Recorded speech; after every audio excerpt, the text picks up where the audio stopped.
Hello दोस्तों, स्वागत है आपका एनवी एजुकेशन में।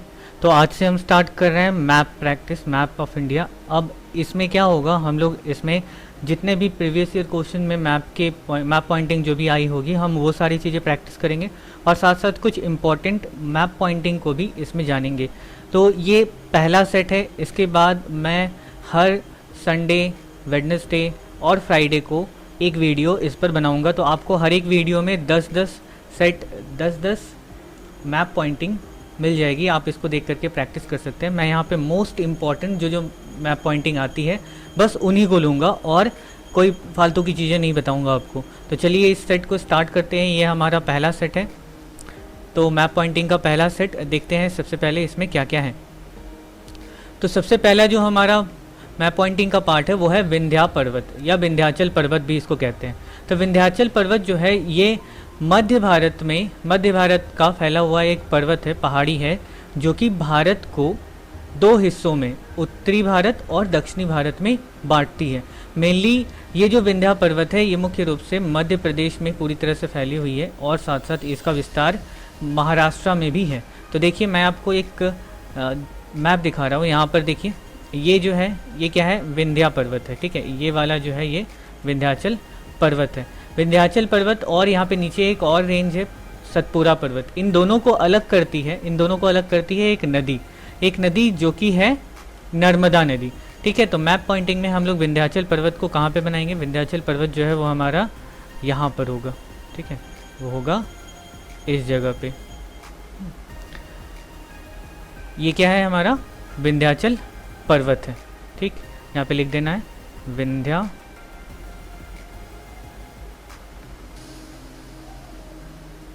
पर्वत या विंध्याचल पर्वत।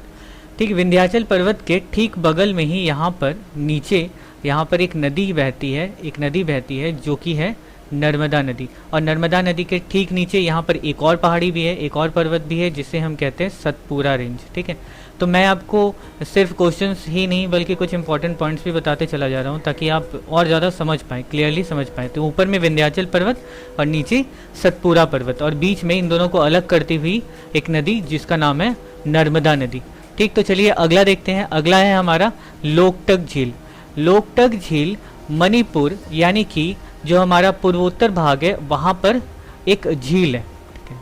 पूर्वोत्तर में एक झील है जिसका नाम है लोकटक झील। अब ये पूर्वोत्तर का ये पूरा हिस्सा इसमें कहाँ पर है, तो यहाँ पर लोकटक जो है वो मणिपुर में कहाँ, यहाँ बीच में यहाँ पर लोकटक झील है।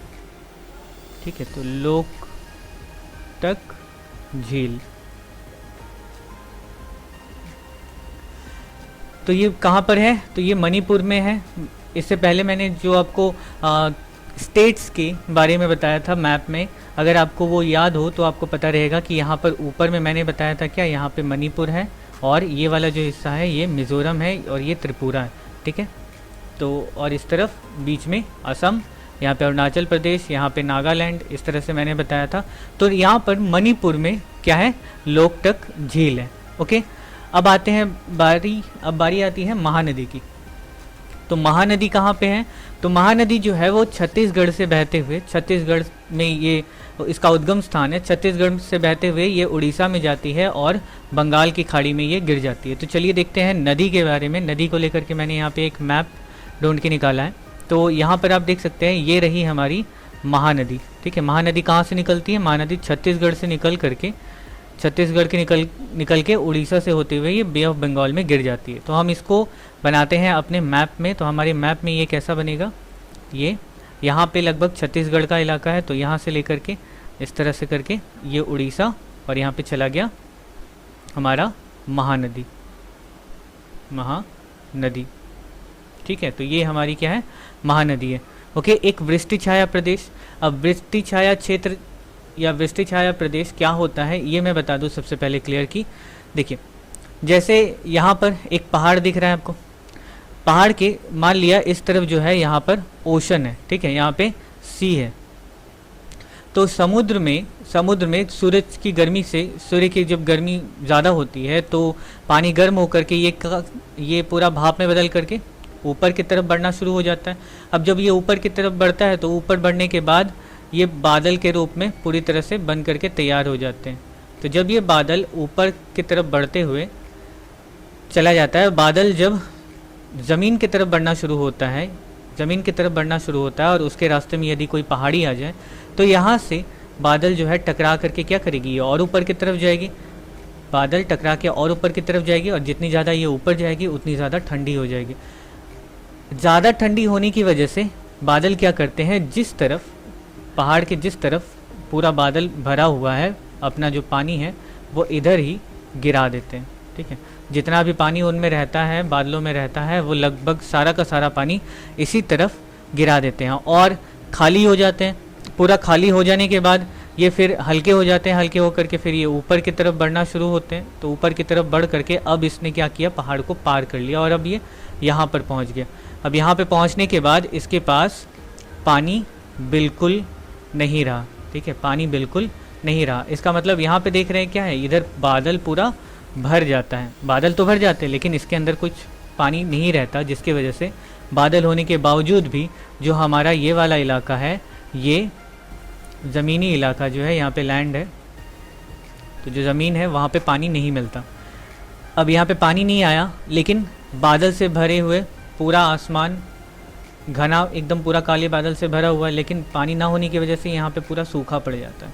तो पहाड़ का वो इलाका जहाँ पे बादल बारिश नहीं करते हैं, पहाड़ का वो इलाका जहाँ पे बादल बारिश नहीं करते हैं, उसे ही कहते हैं वृष्टि छाया प्रदेश। ठीक है, उसे ही कहते हैं वृष्टि छाया प्रदेश या रेन शैडो जोन भी, रेन शैडो रीजन जोन, इस तरह से भी इसका नाम इंग्लिश में बोला जाता है। ओके, तो होप आपको समझ में आया होगा। और अब यहाँ पे हम मैप में बढ़ते हैं कि मैप में हमारे भारत में वृष्टि छाया प्रदेश कहाँ पे बनता है। तो वृष्टि छाया प्रदेश बनाने के लिए सबसे पहले तो आप यहाँ पे देखिए, ये पश्चिमी घाट है हमारा। ये पश्चिमी घाट, यहाँ पे अरेबियन सी है। पश्चिमी घाट पर एक बहुत लंबा सा पहाड़ फैला हुआ है। ये पश्चिमी घाट की पहाड़ी है। पश्चिमी घाट की पहाड़ी क्या करती है, जो भी बादल अरेबियन सी से पानी लेकर के आगे की तरफ बढ़ता है, हमारे देश में अंदर की तरफ बढ़ता है, तो वो इस पश्चिमी घाट से टकरा करके बारिश जो है इसी जगह पे कर देता है, हमारे पश्चिमी घाट पर ही कर देता है। अब यहाँ पे सारा पानी गिर जाने की वजह से इस तरफ का इलाका जो है ये पूरा का पूरा वृष्टि छाया प्रदेश बन जाता है, क्योंकि यहाँ तक बादल आते तो हैं लेकिन पानी नहीं आ पाता। तो ये जो इलाका है ये क्या है, हमारा वृष्टि छाया प्रदेश का इलाका है। तो अब हम इसे कैसे बनाएंगे, तो मैं इसको थोड़ा सा क्लियर कर दूँ। हमें यहाँ पर वृष्टि छाया प्रदेश बनाने के लिए क्या करना होगा, चलिए, तो यहाँ पर इस तरह से एक लाइन खींच देना है और यही हमारा क्या है, वृष्टि छाया प्रदेश है। ठीक पश्चिमी घाट की पहाड़ियों के बगल का इलाका ये क्या है, एक वृष्टि छाया प्रदेश या वर्षा छाया प्रदेश।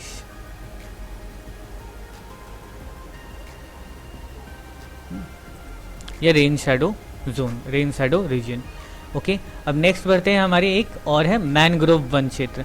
मैनग्रोव वन कहाँ होता है, जहाँ पे डेल्टा है और हमारे यहाँ पे सबसे बड़ा विश्व का सबसे बड़ा डेल्टा हमारे भारत और बांग्लादेश के बीच में ही पाया जाता है, जो कि गंगा और ब्रह्मपुत्रा नदी बनाती है, जो यहाँ पर फैला हुआ है। ठीक है, ये जो इलाका है, ये जहाँ पे मैं ट्रायंगल बना रहा हूँ, ये है आपका मैनग्रोव एरिया। ठीक है, तो बस इस तरह से मार्क करके आपको ये कर देना है यहाँ पर मैनग्रोव वन क्षेत्र। ठीक, तो होप आपको समझ आया होगा। विंध्याचल पर्वत यहाँ है, लोकटक झील मणिपुर में है, महानदी छत्तीसगढ़ से निकल करके उड़ीसा में बहते हुए बंगाल की खाड़ी में गिर जाती है। वृष्टि छाया प्रदेश कहाँ है, तो वृष्टि छाया प्रदेश यहाँ पश्चिमी घाट के पर्वतों के ठीक राइट साइड में, ठीक पूरब की तरफ है। और मैनग्रोव वन कहाँ पे है, तो मैनग्रोव वन पश्चिम बंगाल और बांग्लादेश के साथ ही जुड़ा हुआ ये वाला इलाका है, मैनग्रोव वन क्षेत्र। ओके, अब नेक्स्ट आगे देखते हैं, यहाँ तो 5 हो गया। अगला देखिए यहाँ पे क्या है, रेगिस्तान मिट्टी का क्षेत्र। ठीक है, रेगिस्तानी मिट्टी का क्षेत्र। अब ये रेगिस्तान कहाँ पे है, हमारे यहाँ रेगिस्तान बहुत बड़ा सा है, राजस्थान में और गुजरात के कुछ इलाकों में यहाँ पर रेगिस्तान है। इस तरह से इसको मार्क कर देना है और यहाँ पे लिख देना है रेगिस्तान रेगिस्तानी मिट्टी। चलिए, और मैं आपको और भी मिट्टी के बारे में सारी चीज़ें बता दूं ज़रा, कि हमारे देश में बहुत सारी मिट्टी पाई जाती है, बहुत तरह की मिट्टी पाई जाती है। जैसे यहाँ पे देख रहे हैं, यहाँ ये क्या है हमारा, ये देख रहे हैं राजस्थान और गुजरात का थोड़ा सा इलाका यहाँ पे भी आता है। तो ये क्या है, बलुई मिट्टी या रेगिस्तानी मिट्टी का क्षेत्र है। ये ब्लू कलर में जो आप देख रहे हैं पूरा का पूरा इलाका, ये जलोढ़ मिट्टी या नदी द्वारा लाई गई मिट्टी का जो क्षेत्र है वो है मैदानी इलाका है। हरा वाला ये पूरा पोर्शन जो आप देख रहे हैं ये क्या है, ये पर्वतीय वन या पर्वतीय मिट्टी का क्षेत्र है। यहाँ पर महाराष्ट्र का ये वाला पूरा इलाका ये काली मिट्टी का क्षेत्र है। यहाँ पे लेटराइट मिट्टी है, लाल मिट्टी है, सारी की सारी मिट्टियों को लेकर के यहाँ पे मैप दिखाया गया है। आप आराम से इसको देख सकते हैं। ओके, तो चलिए आगे देखते हैं, आगे हमारे लिए क्या है। तो उत्तर भारत का एक गन्ना उत्पादन क्षेत्र। तो उत्तर भारत, हमारा उत्तर भारत का इलाका ये है, ठीक है, उत्तर भारत का इलाका ये है। तो गन्ना उत्पादन क्षेत्र हमारे यहाँ सबसे ज़्यादा गन्ना उत्पादन क्षेत्र जो है वो उत्तर प्रदेश में होता है, ठीक है। उत्तर प्रदेश में यहाँ पर गन्ना उत्पादन क्षेत्र है, ठीक। तो इस तरह से मार्क करके हमें क्या कर देना है, यहाँ पे लिख देना है गन्ना उत्पादन क्षेत्र, ठीक है। तो ये उत्तर प्रदेश का इलाका जो है ये क्या है, हमारा गन्ना उत्पादन क्षेत्र। इसके अलावा और मैं बता दूं, और भी डिटेल में जानना ज़रूरी है, तो सबसे ज़्यादा हमारे यहाँ उत्तर प्रदेश में गन्ना का उत्पादन होता है। साथ साथ उत्तर भारत में ही आप पंजाब को भी मार्क कर सकते थे, हरियाणा भी मार्क कर सकते थे, उत्तराखंड, बिहार भी मार्क कर सकते थे। इसके बाद अगर हम पश्चिमी भारत में आते हैं तो गुजरात, महाराष्ट्र में भी गन्ना की खेती होती है। दक्षिण भारत में कर्नाटक, आंध्र प्रदेश, तमिलनाडु, इन जगहों में भी गन्ने की खेती होती है, ठीक है। तो ये शुगर केन प्रोड्यूसिंग स्टेट्स जितने सारे हैं उसके बारे में बता दिए गए। ओके, तो नेक्स्ट अब आगे बढ़ते हैं। यहाँ पर इस मैप में और कुछ नहीं है, चलिए नेक्स्ट अब देखते हैं आगे। यहाँ देखिए, पूर्वी भारत का एक भारी इंजीनियरिंग उद्योग केंद्र। पूर्वी भारत में भारी इंजीनियरिंग उद्योग केंद्र बोलने का मतलब क्या है, जितनी सारी हैवी इंडस्ट्रीज़ हैं, मतलब जहाँ पे बड़ी बड़े लोहे की चीज़ें या फिर मशीनरीज़ बनाई जाती है, मशीनें बनाई जाती है। तो इसके लिए पूर्वी भारत में यहाँ झारखंड के पास जमशेदपुर है। जमशेदपुर एक भारी इंजीनियरिंग उद्योग केंद्र है। साथ साथ बंगाल में यहाँ पर दुर्गापुर भी आप मार्क कर सकते हैं, जो दुर्गापुर है वो भी भारी इंजीनियरिंग उद्योग का एक केंद्र है। तो आप इस तरह से मार्क करके, बस यहाँ पर नाम लिखने की ज़रूरत नहीं है, आपको बस मार्क करना है और लिख देना है जो भी क्वेश्चन में है। तो मैं जमशेदपुर ही मार्क कर रहा हूँ और इसको मार्क करके यहाँ पे एरो बना करके ये दे देना है क्या, भारी इंजीनियरिंग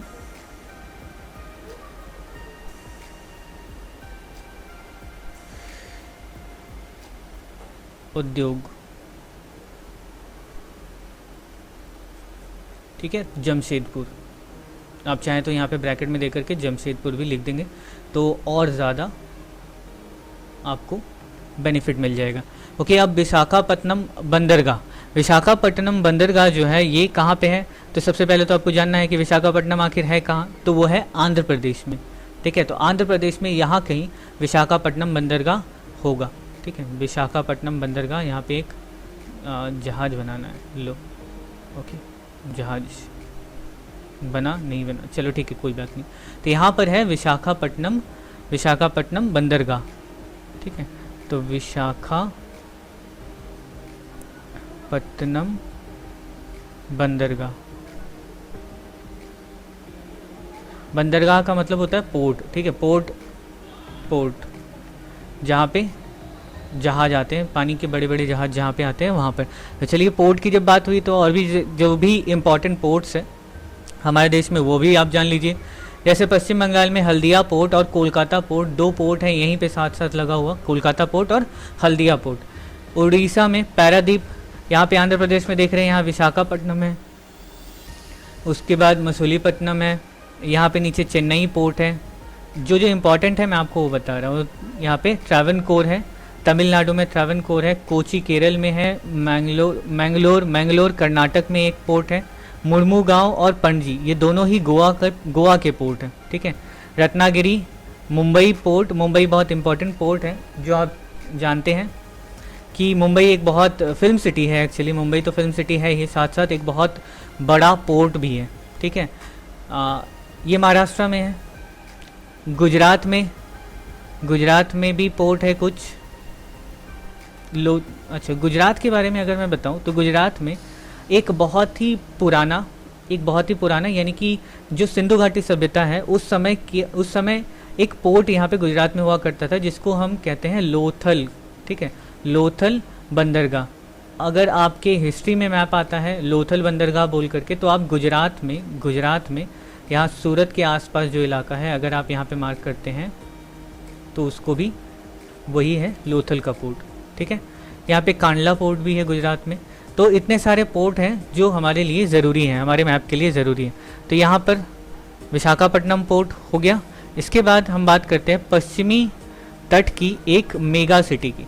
तो मेगा सिटी हमारे देश में बहुत सारे हैं। ठीक है, जो बड़े बड़े शहर हैं, बड़े शहर जैसे मुंबई हो गया, कोलकाता हो गया, चेन्नई हो गया, मद्रास हो गया, दिल्ली हो गया, इस तरह के बहुत सारे बड़े बड़े मेगा सिटीज़ हमारे देश में मौजूद हैं। तो पश्चिमी तट पे बोला है, तो पश्चिमी तट में कहाँ पे होगा? पश्चिमी तट में कुछ यहाँ पे हमारा जो है मुंबई पोर्ट है।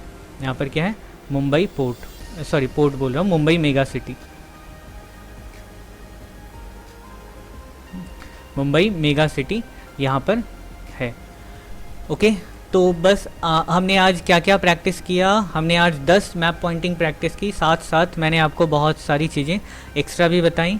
तो इसी तरह से हम इस प्रैक्टिस को जारी रखेंगे। मैंने बताया क्या कि ये प्रैक्टिस जो है ये वीडियो हमेशा हर वीक में संडे, वेडनेसडे और फ्राइडे को आया करेगी। हर दिन हम लोग 10-10 मैप पॉइंटिंग को प्रैक्टिस करेंगे और साथ साथ उससे जुड़े हुए कुछ ज़रूरी बातों को भी डिस्कस करेंगे। चलिए, आज के लिए बस इतना ही। तब तक के लिए ख्याल रखिए अपना। Bye bye, take care. तो एक छोटा सा अनाउंसमेंट है, अगर आप हमारे चैनल को सपोर्ट करना चाहते हैं तो आप यहाँ नीचे सब्सक्राइब के बगल में ज्वाइन बटन है, इस ज्वाइन बटन पे क्लिक करके सिर्फ 59 रुपीज़ मंथली पे करके हमें सपोर्ट कर सकते हैं।